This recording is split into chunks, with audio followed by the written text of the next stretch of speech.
Welcome back to the Tinker Factory. So normally we take this time to make something for one of my fairy friends, but today we're going to make something that's going to help me in the Tinker Factory.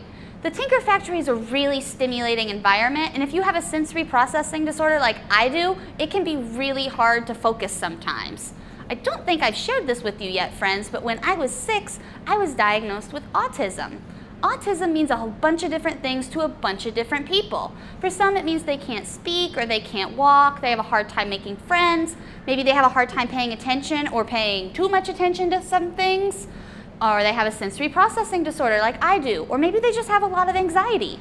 There's nothing wrong with people who have autism, it just means that our brains work a little bit differently than everybody else. So today I'm going to show you some of my favorite fidget toys that help me here in the Tinker Factory. Let's go ahead and get started. So an example of a fidget is actually my ring. So it's a cute little fidget ring. I try to remember to wear it most days in the Tinker Factory, but every once in a while I forget it and I leave it at home. So on days that I forget it, I have my toys here at the Tinker Factory. I have a stress ball, I have a little fidget bracelet, which is kind of like my ring. It's got pieces that I can move around and play with. And then I also have this little ladder thing that just likes to bend in all sorts of different directions. And it's really fun. And so that's what we're gonna make today. We're gonna make a bracelet, a stress ball, and a little ladder thing. Before we get started on our fidget toys, let's go over the Tinker Fairy safety rules. Rule number 1, we need to wear our snazzy safety glasses. Rule number 2, we need a grown-up with us at all times to help keep us safe and to help us with our projects. And rule number 3, we need to make sure we clean up after ourselves whenever we're done. Now let's get started on our fidgets. So first we're going to start with our stress ball. I have a balloon and I have cotton. So I like the squishiness of the stress ball, but some people prefer crunchy. So you may want beans or rice if you prefer a crunchy sound. Not every fidget is for everybody. These are just what work for me. So first what I'm going to do is I'm going to open up my balloon just a little bit, and I'm going to slowly stuff it with cotton. I don't want to blow it up at all. I just want to purely stretch it with the cotton because I just want the cotton in there and not the air. So it may take a little bit. Let's go ahead and start stuffing. Alright, so now that it is all stuffed, we're going to go ahead and tie it off just like you would any other balloon. And there's our stress ball. Super easy. Alright, so next we're going to make our cute little fidget bracelet. So this one is really colorful. I'm probably not going to make this one as colorful. I'm just going to show you how to put it together. And then you can decorate it however you want.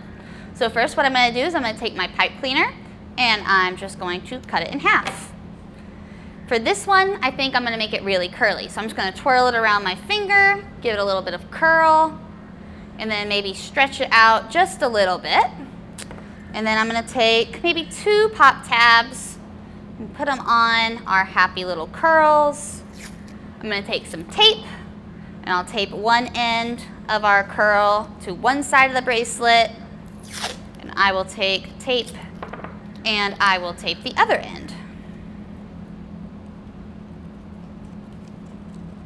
Alright, so now we have little pieces that move in like a little curl fashion. It's really cute.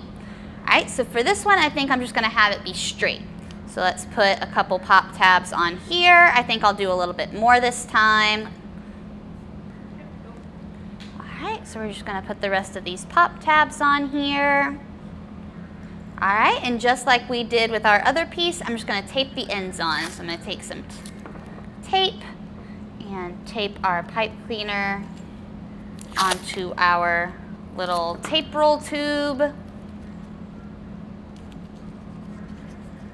And there we go. Now it's easier to move these, and they make a little jingle noise. All right, and that is how you make a fidget bracelet. And like I said, if you don't want it to be this plain, you can decorate it however you want. This one's a lot more colorful than this one. All right, and next we're going to make this little ladder thing. My fairy friend Amber actually made me this one, and she taught me how to make it. So now I can tell you how to make it. All right, so we have cardboard and brads. We also have some scissors.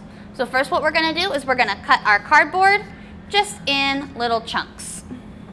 All right, so now that we have our cardboard in little chunks, let's go ahead and start layering them so we know where to poke our holes. So it looks like this one's going to be a little bit smaller than the one Amber made me, but that's okay. So this is probably the shape that I'm going to make. And now I'm going to take my scissors and I'm just going to poke little holes for the brads because they won't go in if you don't poke a hole for them. So now I'm just going to poke holes in all of my cardboard pieces.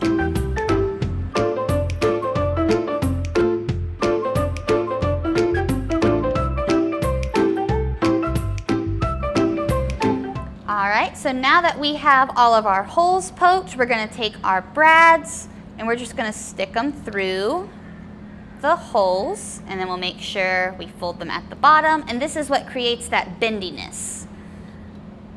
So we'll just go ahead and add brads everywhere that we have poked our holes. Look at that, it's fun already.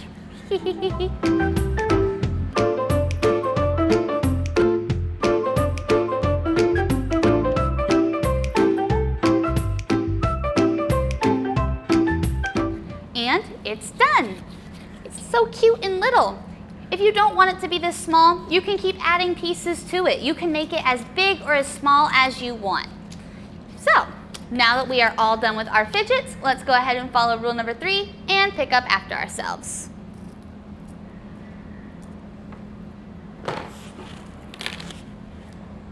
Wow, look at our fidgets. They turned out great.